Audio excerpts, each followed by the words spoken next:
Good. Fait que je pense que c'est. Est-ce que tu connais Steve, justement, Steve Ben, Saint-Louis? on se connaît par Facebook, on ne s'est pas rencontrés, OK.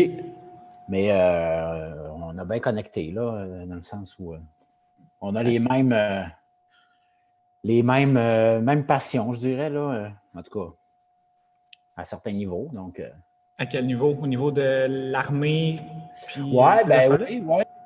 Toutes on sait, lui, il fait des illustrations. Moi, je suis avec mes livres mes deux romans, Sauvage Baby puis Les Chiens, qui se passent vraiment dans le milieu, en fait, qui mettent en scène un ancien soldat des forces spéciales. Ben, je pense qu'on s'est connecté un peu par rapport à ça. Je sais qu'il fait du tir aussi. Moi aussi, j'ai commencé il n'y a pas longtemps à tirer. Là, je vais à la chasse, tout ça. Ça fait que on As-tu s'écrit. déjà été à la chasse?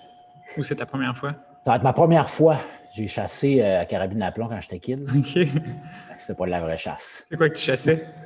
Ouais, je chassais pas, là. Les oiseaux. On parlera pas trop de ça en podcast. Ça va dans... Good. C'était les années 80.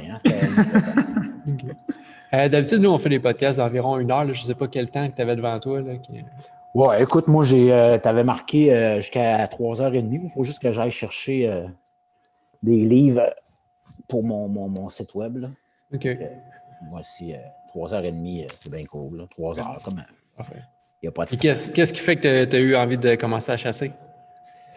Écoute, ça fait très longtemps. Je vais juste enlever les écouteurs de secondes. Pas stress. Ça fait longtemps parce que moi, j'ai grandi sur le bord d'un lac, au lac Saint-Joseph, dans le coin de Québec. Puis, j'étais vraiment attiré par ça, puis tout ça. Moi, je n'avais pas de chasseur dans ma famille, fait que ça ne s'est pas fait à cette époque-là.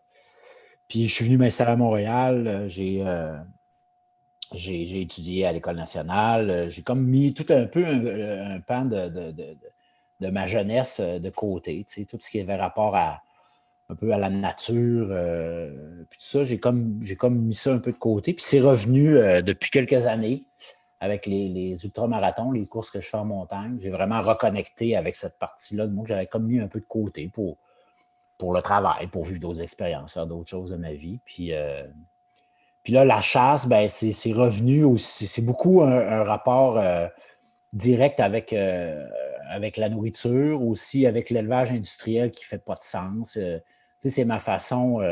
J'ai pensé à un moment donné à m'en aller vers d'être plus végétarien, puis c'est sûr que je peux avoir un régime alimentaire qui est pas basé sur la viande, mais me passer complètement de la viande, ça ne se fera pas, je pense. Ouais. Puis aussi, en même temps, ben, la conscience environnementale par rapport à ça. Tu sais, l'industrie porcine, bovine, même la volaille, puis tout ça, ben, c'est pas éthiquement viable à long terme. Je pense qu'il va falloir faire des choix à un moment donné. Puis je trouve que d'aller chasser, d'essayer le plus possible, en fait, de tuer les animaux que je vais manger, avec lesquels je vais nourrir ma famille, ben, je pense que c'est un bon compromis à faire. Si j'arrive à être un chasseur potable, ben, tant mieux. Sinon, ben, je mangerai moins de viande. Oui, on avait pensé à ça aussi. Tu sais, moi, personnellement, c'est de quoi que j'ai dans mes plans aussi, là, de m'en être capable d'aller chasser, puis Ouais. être capable d'être un peu plus autosuffisant, justement, là, pour moins dépendre Oui. du système, puis justement, pas l'engorger, ce système-là là, qui est déjà engorgé. Là, s'assurer que. Tu sais, je pense que chasser, c'est une des choses les plus quasiment éthiques que tu peux faire, dans un sens qu'on a fait ça depuis tout le temps, puis tu le fais avec un respect de la nature aussi. Absolument, Là, c'est ça. il y a quelque chose de très bien là-dedans, puis je pense que pour avoir été végétalien, mettons, pendant 2 ans, je pense qu'on a besoin de viande. On a besoin de... Il y a des nutriments dans la viande qu'il n'y a pas nulle part ailleurs non plus. Bien, moi, je pense qu'on en a besoin, mais pas autant peut-être qu'on en mange présentement, pas systématiquement, pas...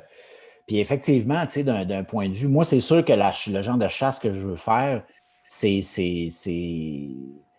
le plus proche de la nature et de la bête possible. Je ne veux pas d'affaires méga organisées. Je ne veux pas comme je t'assure un chevreuil ou je t'assure ton orignal. il te l'amène quasiment sur un plateau. Ouais. Je veux vraiment y aller le plus proche possible de la vraie affaire. Puis si je tire l'animal, c'est que je vais être convaincu de l'avoir, puis que ça ne va pas le faire souffrir, puis ça ne va pas durer. Puis après ça, regarde, je vais y aller, je vais voir comment je me sens là-dedans. Peut-être aussi que je ne trouverai pas ça cool, là, puis peut-être que ça ne se fera pas non plus, mais... Ouais, de prendre conscience que justement, la viande ne vient pas de l'épicerie. Là. Ben, c'est ça. Puis, non, puis de tout, tu sais, puis moi, je pense que je vais être correct avec ça parce que je le sais pourquoi je le fais, puis je vais le respecter, l'animal, puis je vais même m'agenouiller à côté après pour lui dire merci, là, j'ai cette espèce de minding-là en moi qui existe pour ça, qui existe pour plein d'autres affaires. Fait que je pense que ça va... j'ai bien hâte, en tout cas, d'y aller, puis juste, ne serait même si ça n'arrive pas, puis que je ne tue pas d'animal, que de chevreuil, là, je vais aller au chevreuil avec un de mes chums qui va vraiment m'apprendre... le BA, de tout ce qu'il faut savoir pour ce genre de chasse-là. Puis, écoute, si on fait juste passer 3 jours dans le bois en attente zen, ça va être bien correct. Si tu nous parlais, Pat, un petit peu, peut-être faire une brève introduction, là, comme là, tu dis que à cause du travail ou quoi que ce soit, tu t'es éloigné un petit peu de la nature, puis c'est l'ultramarathon qui t'a fait reconnecter un peu avec tout ça. Mais si tu avais une brève histoire de qu'est-ce qui t'a amené à faire des ultras, puis qu'est-ce que tu... Ben, je te laisse aller, en fait. Ben, écoute, c'est ça. Quand je suis arrivé au milieu des années 2000, j'avais autour de 35, 36 ans, 37 ans. Je réalisais que je n'étais plus en forme. Puis je n'étais plus en forme depuis longtemps, en fait, parce que c'était quelque chose que j'avais négligé par mon travail. J'ai une bonne santé, j'allais au gym, mais tu sais, je ne poussais pas rien, puis tout ça. Puis à la mi-trentaine, avec 2 enfants, j'ai comme réalisé que je me laissais peut-être un peu aller. Ça fait que j'ai commencé à courir, à me remettre en shape. Puis l'année suivante, j'ai participé à une série, le 7e round sur la boxe. Et j'ai eu à m'entraîner pendant 4 mois à peu près avec le groupe Yvon Michel, avec Marc Ramsey, il y avait Jean-Pascal qui commençait sa carrière pro à ce moment-là, on était en 2006. Puis on s'entraîne à raison de 4 heures par jour, 6 jours par semaine. Puis je tripe vraiment à faire ça. Tu sais, je réalise que... Puis à cette époque-là, j'étais fumeur aussi. Là, j'ai fumé pendant plus que 25 ans. Là.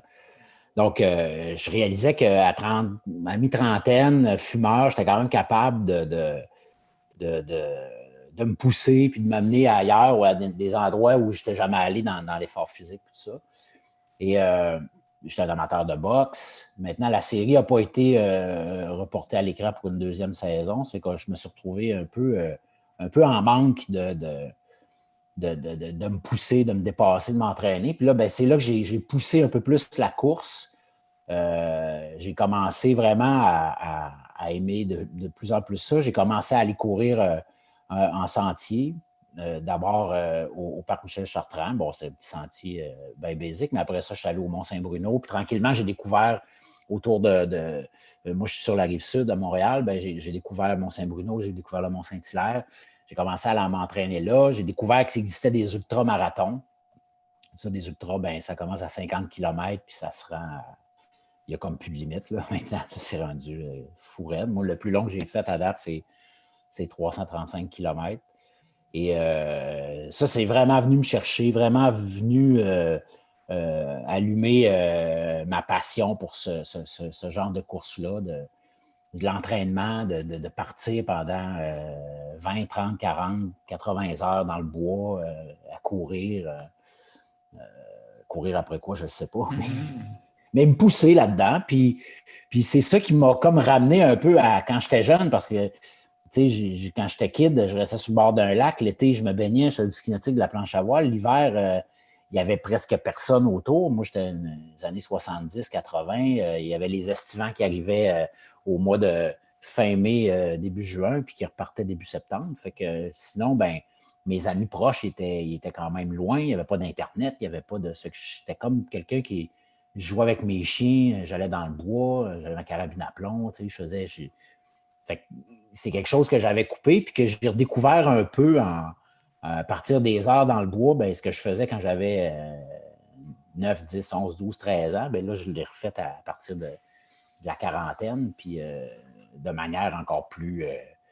de manière encore plus volontaire, parce que je partirais à courir, puis dans les sentiers, puis découvrir des nouvelles places. Puis partout où je vais, je traîne tout un équipement pour aller courir. Ça fait que ça m'a même permis de découvrir des villes. Tu es en vacances, tu arrêtes à Boston. Je me levais le matin, puis je vais courir dans Boston. Quand on va dans le Maine, partout où on va, je cours. J'ai couru en Italie, dans des sentiers que je n'aurais jamais pensé courir. Ça m'a nourri un peu un goût de l'aventure que j'avais perdu, un goût de me dépasser, un goût d'aller plus loin, de voir ce dont je suis capable. Puis les courses que je fais, c'est un peu pour ça, c'est de dire OK, à telle distance, je suis capable de le faire, puis de me lancer. Est-ce que tu as toujours fait des sports qui étaient plus individuels? Parce que là, c'en est un où est-ce que tu t'exposes énormément justement à cet aspect de solitude-là. Du sport pour justement un nombre d'heures, puis tu es tout seul, tu es dans le bois, tu vis des choses assez extrêmes. Oui, t'es vraiment... quand j'ai fait la Bigfoot 200 en 2016 dans l'État de Washington, dans les Cascades Mountains là-bas, Mont-Sainte-Hélène, puis tout ça, cette année-là, c'était la deuxième année que la course avait lieu, puis on était 47 au départ. 67 au départ, on a 47 qui ont terminé.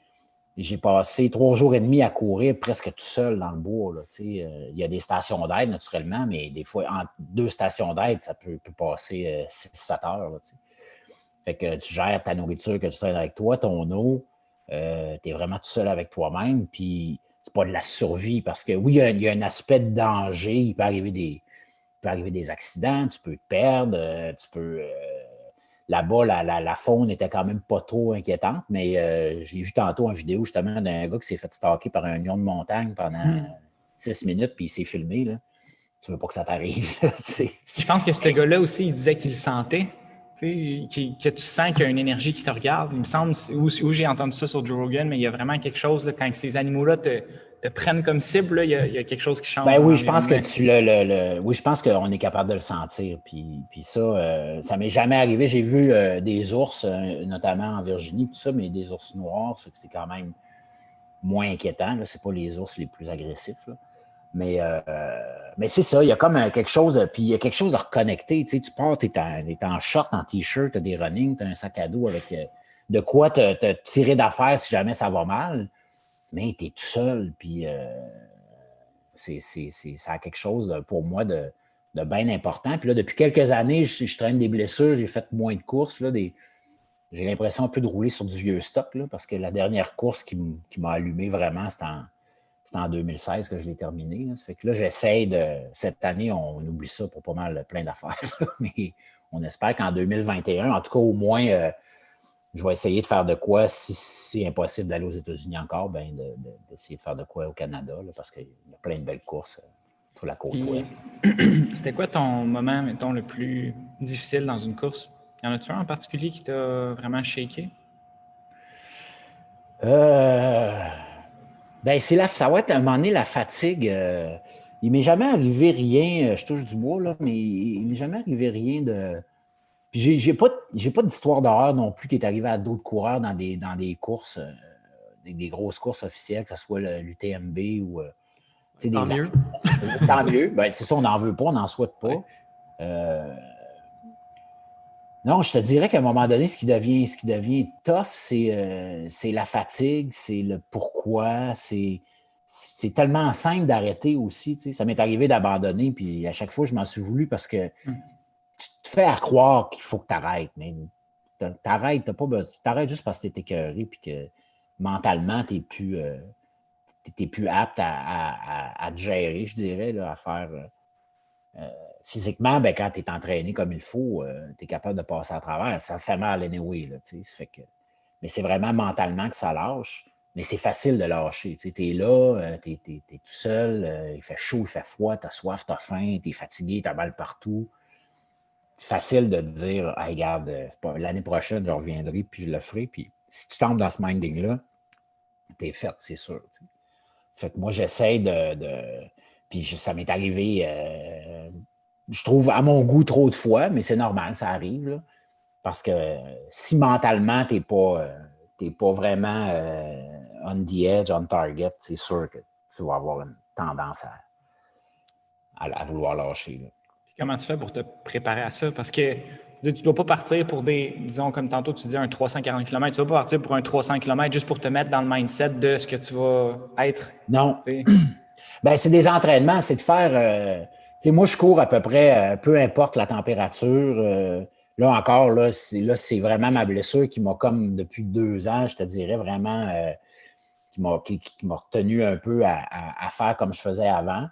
Il y a le travail aussi qui est embarqué là-dedans. Avant, j'avais des horaires qui étaient plus simples ou alors j'étais dans des périodes où je ne travaillais pas, donc je pouvais vraiment...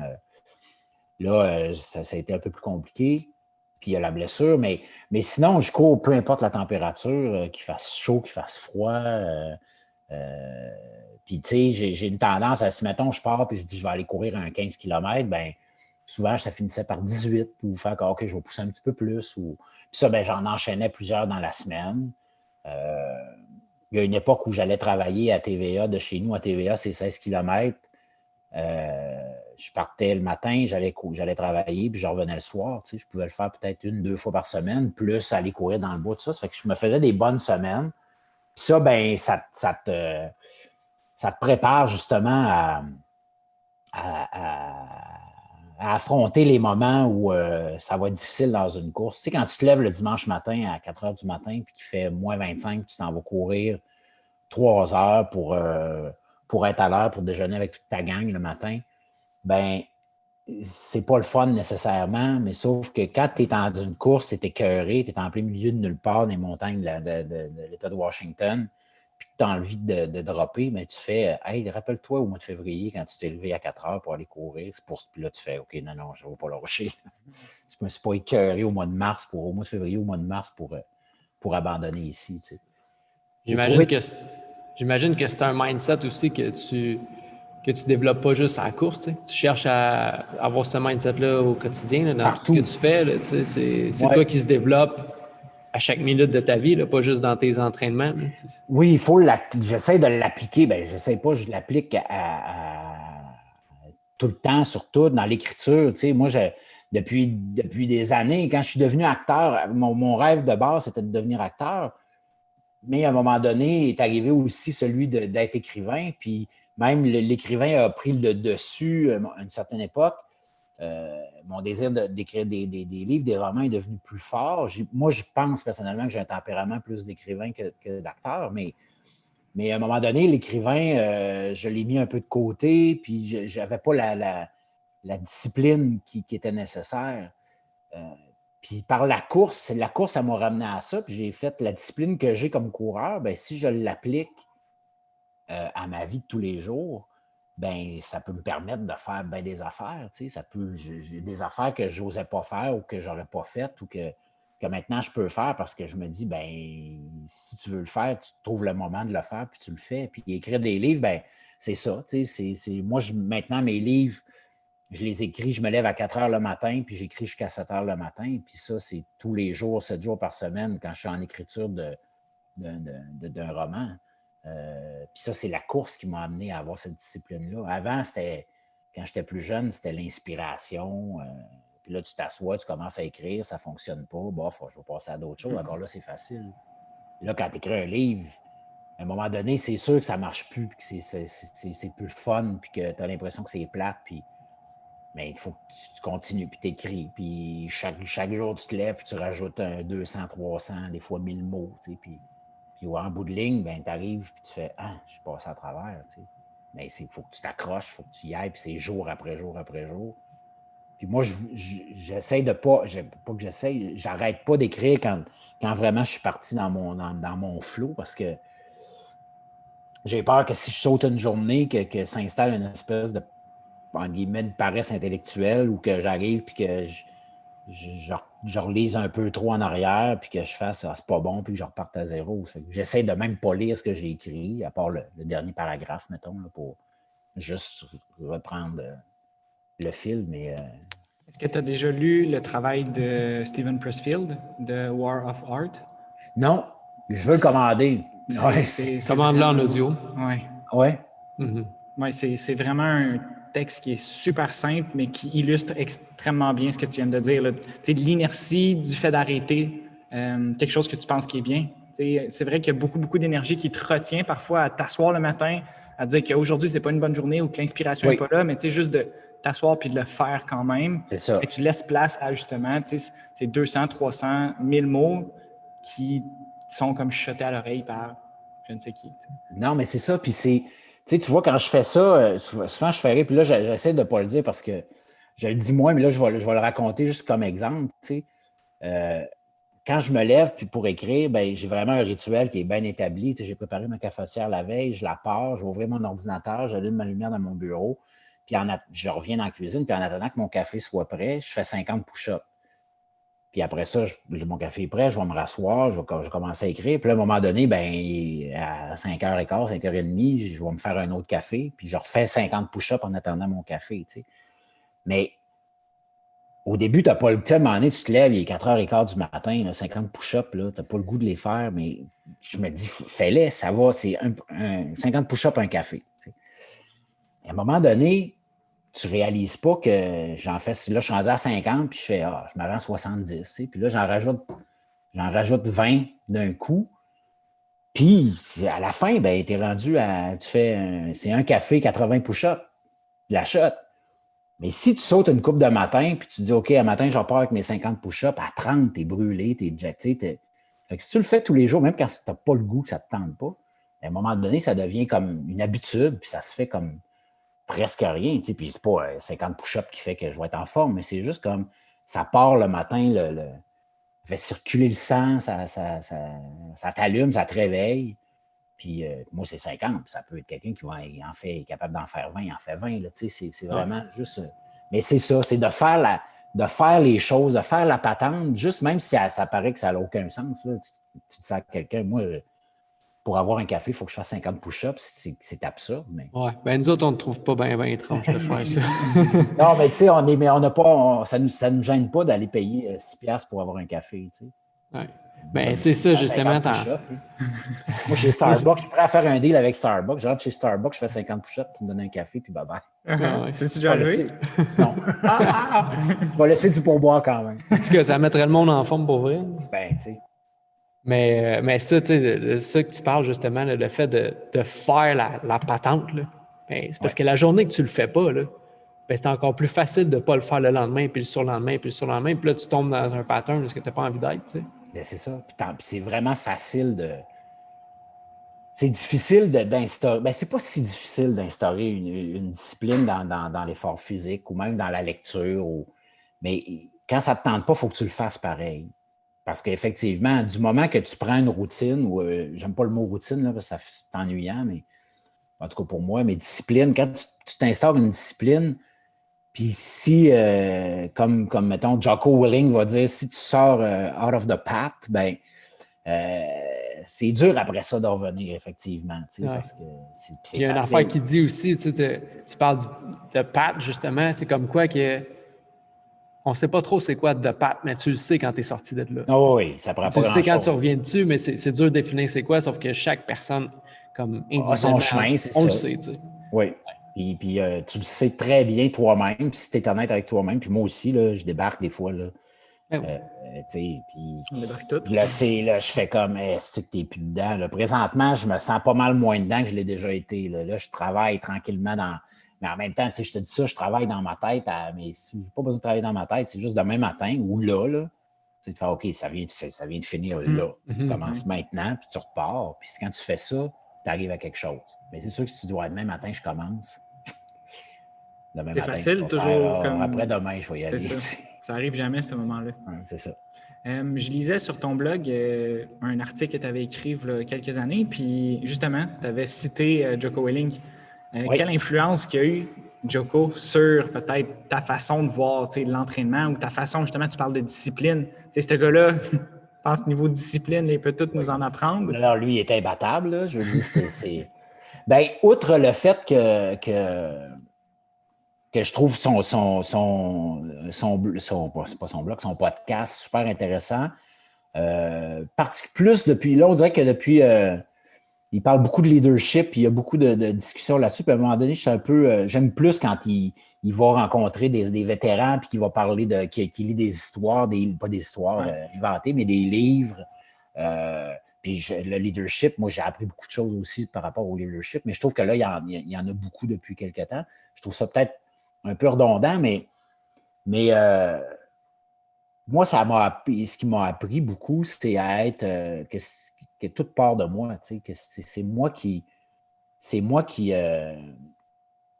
va pas décider, mais comment je l'expliquerais, c'est Ownership, ownership, c'est ça, c'est de dire, ben, arrête de mettre la faute sur les autres ou sur n'importe quoi, ou justement la température, ou on va tout le temps trouver il y a tout le temps plein de raisons. Non, c'est toi ça part de toi, puis si quelqu'un autour de toi fait quelque chose de pas correct, de faire ah, pourquoi tu as fait ça, puis t'es bien calme, puis tout ça, de dire OK, peut-être que qu'est-ce que moi j'aurais pu faire pour l'aider à pas que ça arrive ou que.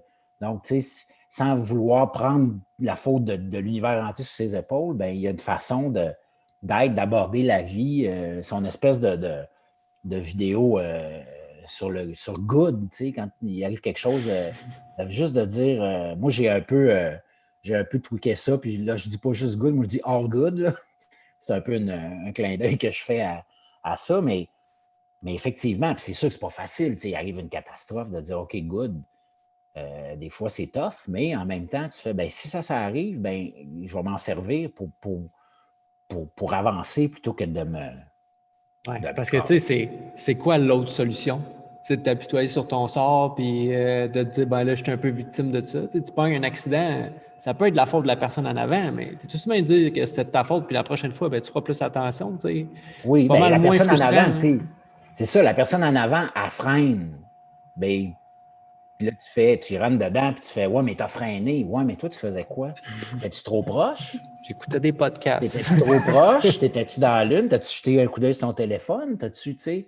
Tu dis, oui, elle a freiné. Elle a une raison pour freiner, mais si tu rentres dedans, c'est glissant. Ouais, mais c'est glissant. Ouais, mais justement, si tu sais que c'est glissant, pourquoi tu étais proche de même, tu as freiné, puis tu y as slidé dedans? Ouais, tu as bien plus de chances de progresser, justement, si tu prends une partie du blâme tout le temps. Puis moi, justement, Joko, je l'avais écouté pas mal quand j'étais dans les débuts du gym. Puis tranquillement, on avait des employés. Tu sais, j'étais comme, non, tu sais, s'ils ne coachent pas de la façon que je veux qu'ils coachent, c'est de ma faute. Tu sais, ou s'ils ne font pas les choses que je veux qu'ils fassent, ben c'est de ma faute aussi. Tu sais, si j'ai des attentes, ben de un, il faut que je les dise. Puis de deux, ben, ce qui se passe dans le gym, c'est pas mal ma faute. Tu sais. Okay. C'est ça, c'est à nous autres, puis en même temps, de bien le faire. Puis je trouve que c'est une bonne, tu sais, j'aurais aimé ça juste ne serait-ce que, tu sais, je vois comment moi j'ai pu être avec ou des fois j'essaie de moins l'être, mais comment j'ai pu être avec mes filles quand ils étaient plus petites, tu sais, tu sais, des fois, on se fâche pour des niaiseries, puis on fait, puis alors de dire comme, ben, c'est parce que dans le fin fond, c'est moi qui ai mal expliqué ou que je n'y ai pas dit, il faut faire ça comme ça, ou bon, là, je n'ai pas fait de drame avec mes enfants, ça va bien, puis tout ça, mais je trouve que ça m'aurait aidé beaucoup si j'avais eu cette approche-là plus à ce moment-là. Puis j'essaie de l'avoir maintenant dans mes interactions avec tout le monde, de dire, ben OK, s'il y a quelque chose que j'ai essayé d'envoyer un message à quelqu'un et que ça n'a pas passé, c'est pas parce qu'il s'en fout, c'est parce que peut-être que je n'ai pas bien fait l'affaire, donc je vais essayer de réparer ça. Est-ce que ça fait longtemps que tu travailles un peu à développer ta personne? Parce que tu as l'air justement, tu parles de Joko, fait que c'est sûr, tu écoutes des podcasts, tu lis des livres, physiquement. Est-ce que ça date de longtemps ou il y a eu une pause que tu t'es dit, bon, ben là, il faut que je change quelque chose, parce que ça fonctionne Bien, pas? je pense que ça vient pas mal tout de ma transformation au milieu des années Ma transformation, je vais me calmer sur le fond, mais mon changement d'attitude à partir du milieu des années 2000, où c'est ça, j'ai commencé à vouloir prendre soin de moi, de me tenir en forme. Puis à un moment donné, c'était aussi niaiseux que oui, bon, je commençais à faire de la bedaine, puis à être pas en forme, puis je fumais, puis je toussais, puis tout ça. Puis il y a aussi le fait que ça a été, ouais, mais là, mes filles, là, vont grandir, vont devenir des femmes, vont avoir des enfants. Moi, je vais être en forme, je vais voir mes petits-enfants. Je veux pas mourir d'une crise cardiaque à 42 ans parce que j'ai fait la cave de 20 à 42, là, tu sais. Fait qu'il y a toute cette prise de conscience-là. Puis après ça, ben tranquillement, à la fin des années 2000, j'ai commencé, en fait, quand il y a eu l'opération Ben Laden, et qu'il y a eu le premier livre qui est sorti là-dessus, puis j'ai commencé à lire ça. Puis ça faisait un bout de temps que je commençais à m'intéresser aux forces spéciales un peu, puis j'avais dans l'idée, tu sais, je me disais, ce serait cool d'écrire une série avec quelqu'un des forces spéciales, puis je ne connaissais pas le GTF2 à cette époque-là vraiment, parce qu'au Canada, c'est quand même, là, les Navy Seals, on pourrait quasiment dire qu'ils sont surexposés, là. Mais ce qui est complètement le contraire de nos forces spéciales au Canada, sont sous-exposés. Selon moi, ils devraient en donner un peu plus pour attirer justement les futurs candidats à appliquer vers ça. Mais j'ai commencé à m'intéresser à ça, puis en même temps, est arrivé les ultramarathons, puis j'ai découvert que c'est un mindset qui est semblable de se pousser, puis malgré la température, malgré la douleur, malgré la fatigue, malgré c'est le même mindset qu'il y a un peu. Puis David Goggins, qui est un Navy Seals, il vient de finir deuxième au Moab 240, une course que j'ai moi-même abandonnée en 2017, mais tu sais, c'est un ancien, puis lui, il est là de lui, c'est un autre extrême. Ouais, ben, j'ai vu ses pieds tantôt. Puis c'est quelque chose, hein? Moi, j'ai une couple de belles photos des miens aussi. Mais c'est ça, tu sais, ça fait que j'ai découvert que j'avais ce mindset-là un peu. Naturellement, moi, je ne m'en vais pas me mettre en danger puis mettre ma vie en jeu tous les matins en allant faire des opérations. Là. Je relativise. Mais je réalise que quand j'étais plus jeune, je faisais de la planche à voile. Moi, de 12 à 18 ans, j'ai fait de la planche à voile. J'ai même donné des cours. Puis moi, j'étais tout le temps sur la planche à voile. Je passais des journées complètes avec des vents assez solides, pas de harnais, puis tout ça. Puis il y a des gens qui me disaient, mais tu lâches jamais. Je m'arrêtais à manger un sandwich vite sur l'heure du midi. Puis il y avait des vents de force 4, force 5, puis j'étais là avec ma planche. Puis les autres, il y avait des harnais, puis j'étais avec des jeans coupés, pas de wetsuit. Mais j'avais cette espèce de côté extrême-là de me pousser, puis de passer ma journée dans l'eau, quasiment les lèvres bleues à faire de la planche à voile. J'avais les mains j'allais manger mon sandwich, je le mangeais de même parce que je n'étais plus capable d'ouvrir mes doigts. Tu sais. Puis j'avais 15 ans, 16 ans. Ça fait que ça, vers la fin des années 2000, autour de 2010, 2011, 2012, ben, avec les ultramarathons, j'ai embarqué dans cette espèce de mindset-là. Puis là, j'ai oublié c'était quoi la première question. La question que tu... je me demandais s'il y a eu un événement déclencheur, tu sais, qui a fait vraiment que... Parce que, tu sais, justement, on parle avec beaucoup de monde, mais je trouve que dans le commun des mortels, c'est rare le monde qui lit des livres ou le monde qui écoute des podcasts ou le monde qui vraiment qui veulent en apprendre plus que ce qu'ils ont besoin vraiment d'apprendre, tu sais. Oui. Ben, c'est ça. Ça a été cette curiosité-là qui est venue en rapport, qui est venue beaucoup avec la course. Puis après ça, ben, en lisant un peu plus sur ben là, beaucoup les Navy Seals, parce que c'est ça qui était le plus disponible. Mais tu sais, j'ai lu le livre les 2 livres de Mark Owen. Après ça, j'ai lu Fearless sur la vie d'Adam Brown, qui est un livre... si on enlève un peu quand même l'aspect, il y a un aspect qui est catholique, religieux, un peu rochant, là, mais l'histoire de ce gars-là est quand même assez formidable, hein, tragique et très touchante. Il y a Lone Survivor. Ça fait que j'ai commencé à plonger un peu là-dedans. Puis en 2015, j'ai été appelé j'ai fait Blue Moon 1, Blue Moon 2, où là, j'ai joué comme Bob, qui est un ancien, dans ma tête à moi, c'était un ancien des forces spéciales du GTF. Et j'ai rencontré sur le plateau notre conseiller technique, qui était un gars qui sortait justement du GTF, qui est devenu un très bon ami à moi, qui est un peu l'inspiration de Sam dans Sauvage Baby puis dans Les Chiens. Puis GTF, ça fait 2-3 fois que tu le dis, là, mais c'est quoi? C'est le Joint Task Force 2. Okay. C'est les forces spéciales. L'équivalent, je te dirais, du Special Air Service britannique ou peut-être plus que des bérets verts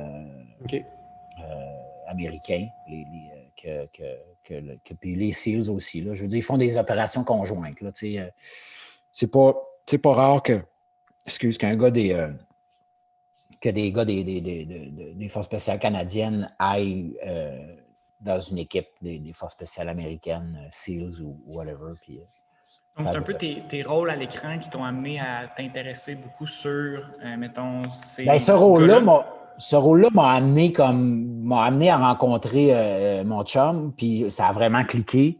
On ne se voit pas souvent, mais on a vraiment eu une bonne connexion, puis on s'écrit. Quand j'ai des questions par rapport à des trucs dans mes romans, Le Sauvage Baby et les chiens, ben, je passe par lui, puis je lui ai fait lire pour être sûr de...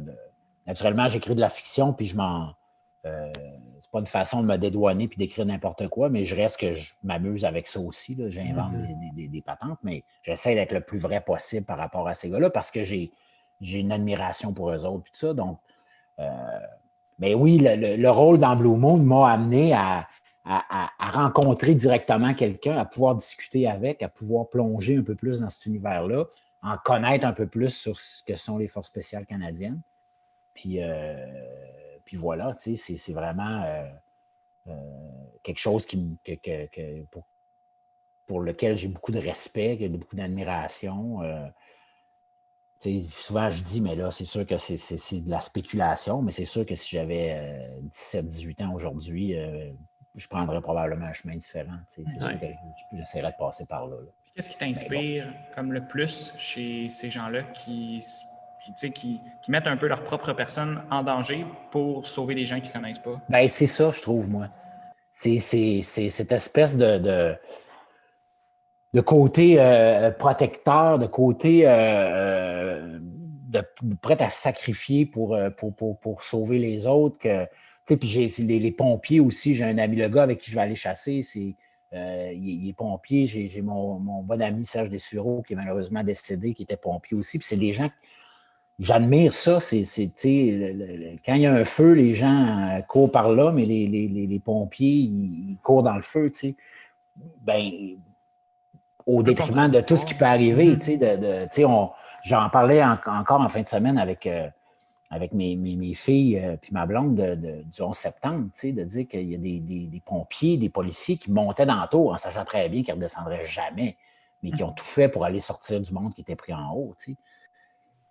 Bon, on ne veut pas vivre ça nécessairement, mais en même temps, je trouve ça admirable. Puis je trouve que puis on le voit présentement un peu avec tout ce qui se passe avec la pandémie, puis le moi prime sur les autres. Puis moi, je pense que peu importe ce qu'on peut penser des restrictions, puis tout ça, je pense que juste de s'arrêter puis de dire, ben si je fais attention, moi, ben je vais peut-être sauver la vie de d'autres personnes autour. Juste ça, ben ça vaut la peine de faire un effort puis d'essayer d'éradiquer cette patente-là qu'on vit puis passer à d'autres choses. Parce que si on l'étire parce qu'on pense juste à moi puis j'aime pas ça mettre un masque puis j'aime ça aller prendre une bière avec mes chums, j'aime ça faire des bro hugs puis tout ça, ben, tu sais, comme... Non, c'est clair que qu'est-ce qu'on vit, mettons, comme mesure, c'est vraiment pas si pire, mais puis je veux pas dévier là-dessus, mais je pense qu'il y a matière à se questionner sur qu'est-ce qui se passe. Puis pas juste qu'on fasse comme ben c'est désagréable, c'est pas le fait que ce soit désagréable de mettre un masque dans notre cas, on fait juste comme questionner un petit peu ce qui se passe, mais pour revenir justement à ces gens-là qui sacrifient un peu leur vie là, pour des gens qui connaissent pas, comme ça me disait. Bien, je trouve que ça nous amène un peu à se responsabiliser, à dire, ben, eux autres, ils donnent leur vie pour que nous, on puisse avoir une bonne vie. Bien, au minimum, ce serait prendre soin de notre santé, puis s'assurer qu'on ne soit pas un fardeau pour la société. T'sais. Notre santé physique, puis veut pas, quand on prend soin physiquement de soi, c'est mentalement aussi que ça a un impact direct. Est-ce que tu as des pratiques, justement, qui te gardent sharp, pour que ce soit pour ton écriture, ou que ce soit mentalement, ou que ce soit émotionnellement, que tu appliques durant la semaine ou dans une journée, à chaque jour? As-tu des immanquables des incontournables? Ben, je te dirais que là, ces temps-ci, je suis dans j'ai une petite passe un peu de relâchement, puis qui est correcte. J'ai travaillé là les 2 dernières semaines, j'ai pas mal tourné.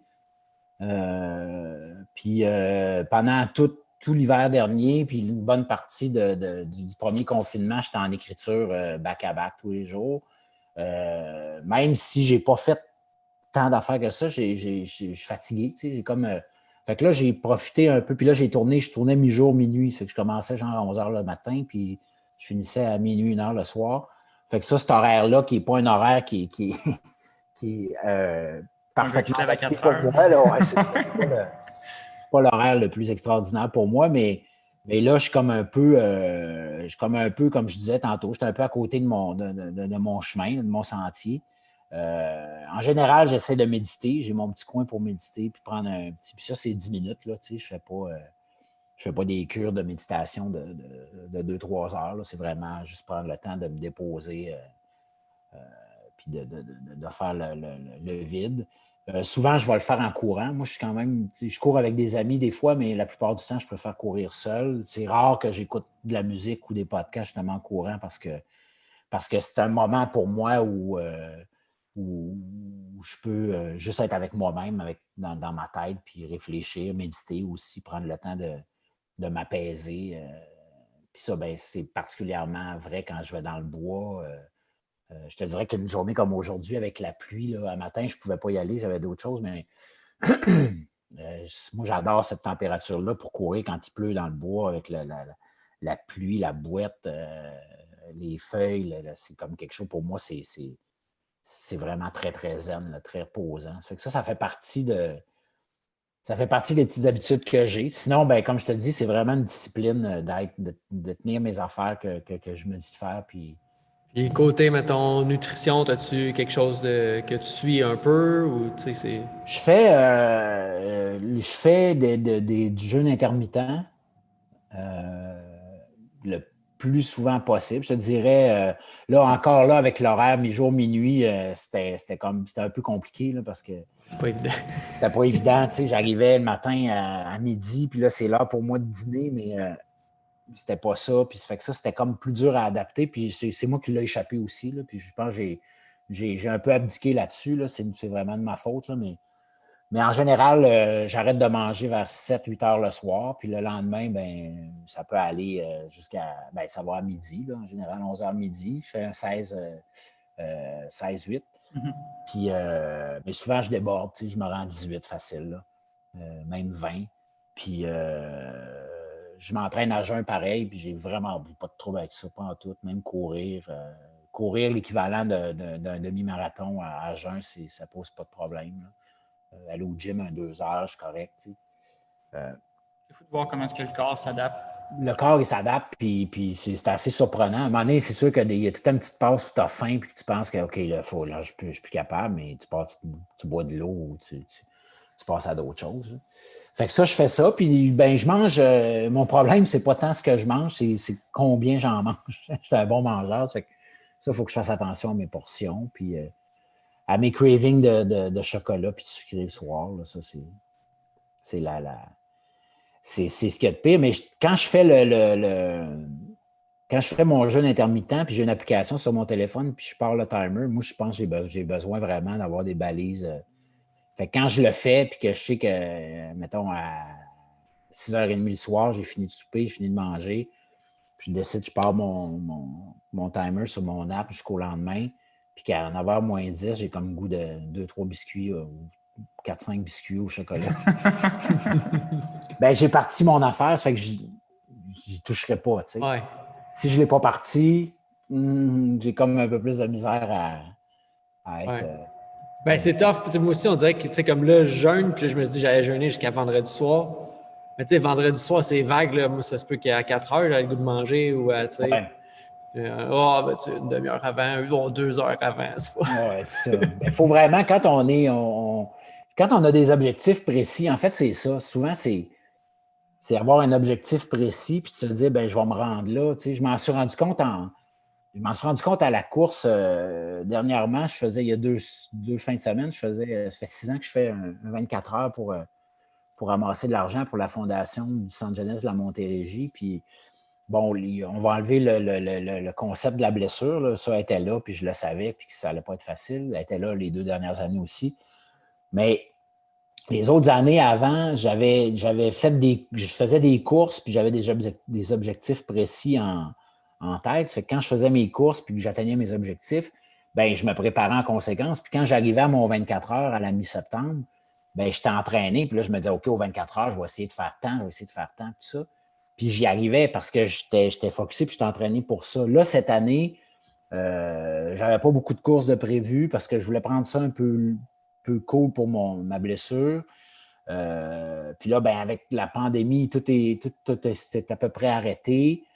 Puis là, je faisais, j'ai mon 24 heures, ça va être correct, je vais être capable de bien m'en sortir. Puis je me suis entraîné vraiment de base, puis tout ça. Puis je suis arrivé aux 24 heures, ça a été l'horreur. Je n'étais pas dedans pantoute parce que mon objectif premier, c'est de le terminer, ce que j'ai fait. Mais en même temps, après, moi, vis-à-vis moi, j'étais un peu déçu parce que ça a été en 6 ans, ça a été mon plus tough, mon plus difficile. Puis, C'est là que tu apprends beaucoup aussi. puis ben, là, c'est ça. J'ai comme fait, OK, l'année prochaine, là, il faut vraiment que je me mette le 24 heures. Oui, c'est une levée de fonds, puis l'important, c'est de passer le 24 heures, puis de le faire, puis de ramasser de l'argent pour les jeunes. Mais pour moi, pour me satisfaire moi, puis pour en être plus fier encore, ben, je vais vraiment me fixer un objectif très précis, puis ça va m'amener ailleurs, ça va m'amener plus loin. Tu sais. Puis je me suis rendu compte de ça. Tu vois, je vais y aller, je vais le faire, je vais passer à travers ces 24 heures, je l'ai déjà fait. Oui, je l'ai fait, mais dans quel état? Puis j'ai marché beaucoup, puis j'étais découragé, j'étais fatigué, j'étais brûlé. Puis, tu sais, la blessure, ben, il a fallu que je fasse avec, je m'y attendais, hein, que ça dégénère un peu, mais c'est ça prend des objectifs. Puis comme tu dis, c'est facile de dire une demi-heure plus tôt, ou là, après c'est une demi-heure, mais la fois d'après, c'est 2 heures. Ou je ne le ferai pas aujourd'hui, je vais le faire demain. Oui, c'est ça. Ça slide de l'autre bord. C'est ça. Mais tu sais, ça, c'est une affaire aussi, je pense, qui est vraiment important à faire. Puis c'est ce qui aide à développer la confiance en soi. C'est être capable de dire, bon, ben, gars, j'ai dit ça, je vais le faire, tu sais, peu importe quoi. Puis c'est comme ça que tu développes vraiment la personne que tu es. Puis ça me fait penser à ce que tu disais avant, là, que, être fier de toi, de ce que tu as fait. Puis je me rappelle plus c'est qui a dit cette citation-là. Puis elle est en anglais, mais c'est genre, man's greatest burden is unfulfilled potential. Oui. Fait que, ce qui pèse le plus sur nous, c'est qu'est-ce qu'on n'atteint pas. Puis ça me fait penser, on pourrait un peu clore là-dessus, justement, sur ce que David Goggins dit. Quand tu as lu son livre, sûrement? Oui, ben oui. Oui, c'est ça. Ben, justement, d'arriver en haut, puis voir Dieu ou peu importe qui, puis tu arrives là, puis à côté de toi, tu as l'image du gars qui est super en shape, puis toi, t'es bedonnant, tu pèses comme 100 livres de trop, puis là, il dit, c'est qui ça? Il dit, ben, c'est ce que tu aurais pu être. Ouais. De voir ça, puis d'avoir ça en tête, je pense que ça peut vraiment nous aider à progresser, puis progresser pour nous. Juste faire à tous les jours, qu'est-ce qui nous rapproche de la meilleure version de nous-mêmes. Ben, c'est ça qui était. Moi, tu vois, de dire ça, c'est vrai, puis d'être. La meilleure version de nous-mêmes, elle va déteindre sur les autres. Elle va. Puis moi, je ne suis pas le genre à.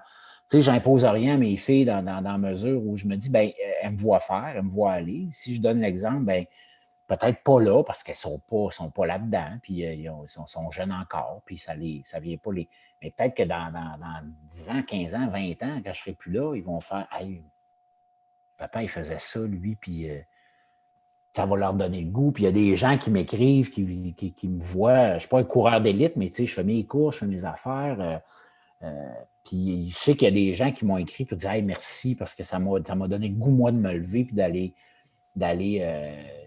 courir puis de commencer à me mettre en forme. Puis j'ai perdu 30, 40, 50, 100 livres. Tu sais, j'en ai eu des gens qui m'écrivent ça. Puis moi, si le fait que je sois un acteur, puis que j'ai commencé à courir, puis que ça ait amené à ça, je trouve ça, tu sais, je trouve ça cool. Parce que moi, je me suis pris en main pour moi.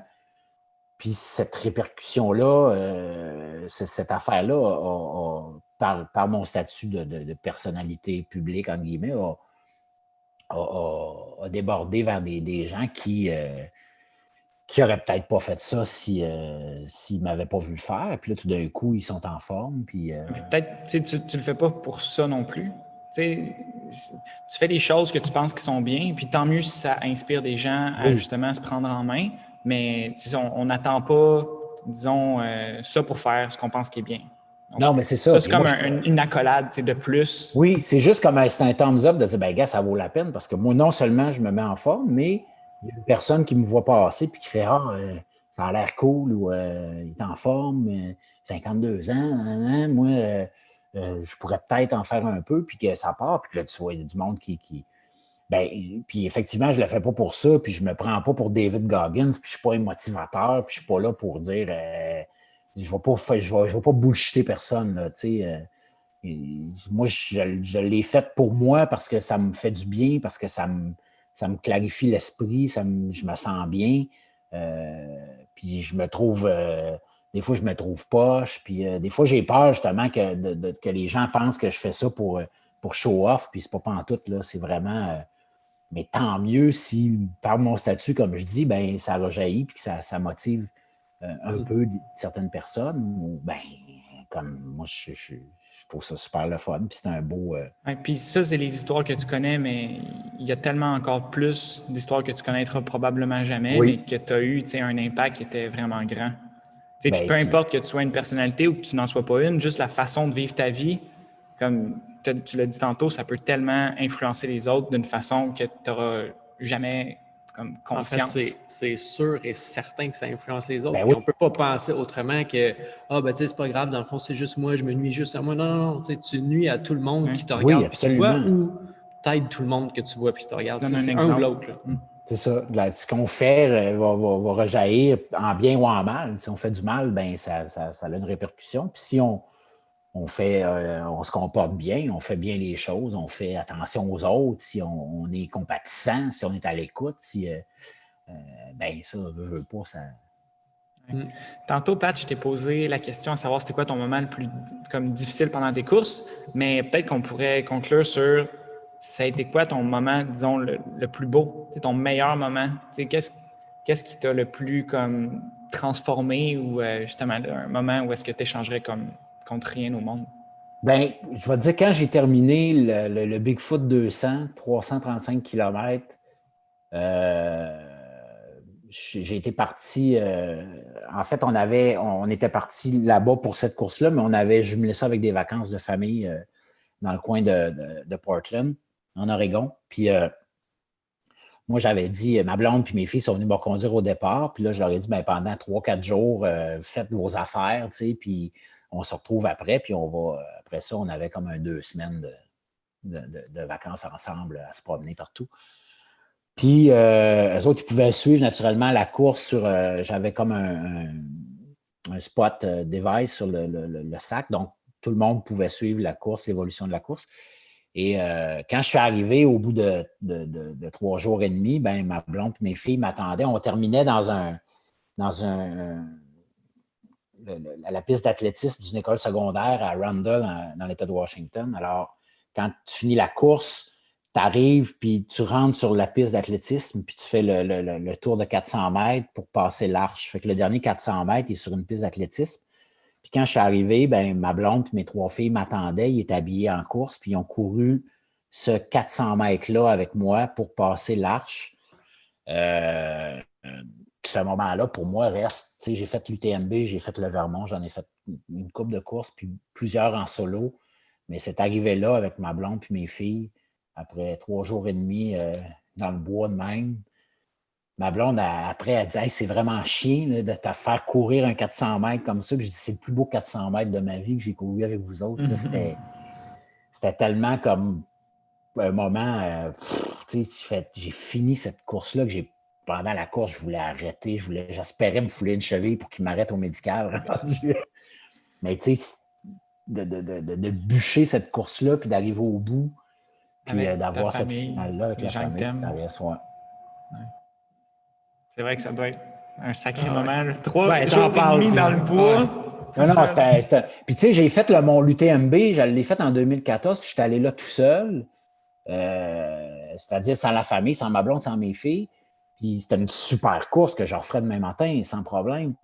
Puis quand tu arrives, tu sais, c'est vraiment c'est la grosse affaire, c'est dans le Chamonix. Puis là, c'est une course, on est 2500 coureurs qui partent. Là, tu sais, c'est énorme, l'UTMB. Puis quand je suis arrivé, pendant la course, j'avais un copain québécois qui était là, puis on a terminé, on a fait la dernière nuit ensemble, puis on est arrivé au matin tôt. Puis quand j'ai passé l'arche, là, il y avait on était accueillis par les organisateurs de la course, tape dans le dos, bravo, hein, Là, je me suis assis sur le trottoir, j'ai enlevé mes running, on m'a donné une Heineken, j'ai pris ma bière, j'étais assis sur le trottoir, puis tu sais, j'étais content d'avoir fini la course, j'étais heureux de l'avoir fait, de l'avoir complété, mais j'avais pas comme... C'était drôle, j'étais comme juste vidé, puis j'avais pas de sentiment de... Je me revois, puis c'est pas quelque chose qui me... Il n'y a pas d'émotion vraiment reliée autre le fait que, bon, je l'ai fait, c'est fini, wow! Mais le Bigfoot, avec ma gang, puis je suis arrivé, puis j'étais comme, tu sais, tout est très, très, très clair, tout ce qui s'est suivi là, dans les heures après, puis d'être là, d'attendre, d'avoir le gars qui a gagné la course avec qui j'avais couru un peu au début, qui m'est arrivé, qui est venu me porter de la bière, le monde, et la pizza, qu'est-ce que tu veux manger? Des ginger, écoute, ça, j'étais comme, wow. Mais c'est vraiment un très beau moment, ça. Ouais, tu sais, comme quoi que justement, c'est important d'avoir des objectifs puis des trucs personnels, mais tu sais, si on n'a personne de cher puis qu'on aime avec qui partager ces affaires-là, tu sais, je pense Ça qu'on... perd de la valeur un peu. Ben, c'est ça. Puis je pense qu'on le voit beaucoup présentement, tu sais, qu'on se connaît tous un peu socialement, un peu plus distants. Puis comme, il y a une partie de l'être humain qui c'est partager des expériences. Absolument. Et avant qu'on finisse, ben, j'aimerais ça justement prendre le temps de te remercier d'avoir accepté d'avoir cette discussion avec nous. Ça me fait Puis plaisir. te remercier aussi de faire simplement ce que tu fais. C'est juste de chercher à tous les jours, que ce soit en écrivant tes livres ou en courant, mais en sortant puis en donnant le meilleur de toi-même. Puis c'est un bon exemple pour tout le monde qui est autour de toi. Puis je pense qu'il faut plus de monde justement comme ça qui font ce qu'ils pensent qu'ils doivent faire pour le mieux. Merci. C'est un plaisir de vous jaser, les gars. Puis j'irai vous voir à votre gym. Certain. Certain. Puis t'es dans quel bout, là, présentement? Moi, je suis à Boucherville. À Boucherville. Parce que moi, ma mère habite à Saint-Jean, justement, sur Richelieu. OK. Fait que j'y vais une fois de temps en temps. On ira Oui. courir ou regarder justement cette blessure-là qui traîne. Arrêtez de la faire traîner. Bon. Excellent. Merci, Pat.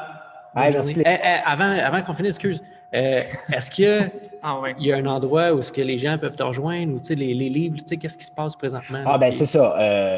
Moi, je suis sur Instagram, c'est Pat God. C'est pas mal la plateforme que je privilégie. Puis j'ai ma page Patrice Godin sur Facebook qui est reliée à l'Instagram. Puis je viens de démarrer un nouveau site web qui s'appelle lessouterrains.ca. Les souterrains en un mot. Ça, j'avais un blog Zen Endurance qui était plus sur la course. J'ai laissé tomber ça, puis les souterrains, ça va être pas mal plus ouvert. J'ai appelé ça les souterrains pour un peu toutes les ramifications intérieures qu'il y a en dedans de moi qui mènent justement de l'écriture à Joko, à la course, à la boxe, à la création, à la poésie, la fiction, tout ça. Donc, j'ai appelé ça comme ça pour englober plus de choses possibles. Et sur le site, je vends directement mes livres. D'ailleurs, quand je l'ai annoncé, ça a été la cohue. Là, je m'en vais chercher d'autres livres parce que ça commence à rentrer. Comme je me suis couché, j'en avais pas, puis le lendemain, j'en avais 40. Fait que c'est nouveau pour moi. Là, je gère cette petite business-là, mais c'est bien le fun. Puis comme ça me permet de dédicacer chaque livre à chaque personne. Puis, c'est ça. Fait que ça, c'est tout nouveau. Là. Je commence tranquillement je travaille à un nouvel article que je vais publier incessamment. Là. C'est ça. Avec le tournage, c'était plus difficile, mais là, je retombe dans une période un peu plus calme. Fait que c'est une bonne façon de garder le contact. Je vais parler de plein d'affaires. Je vais essayer d'être quand même assez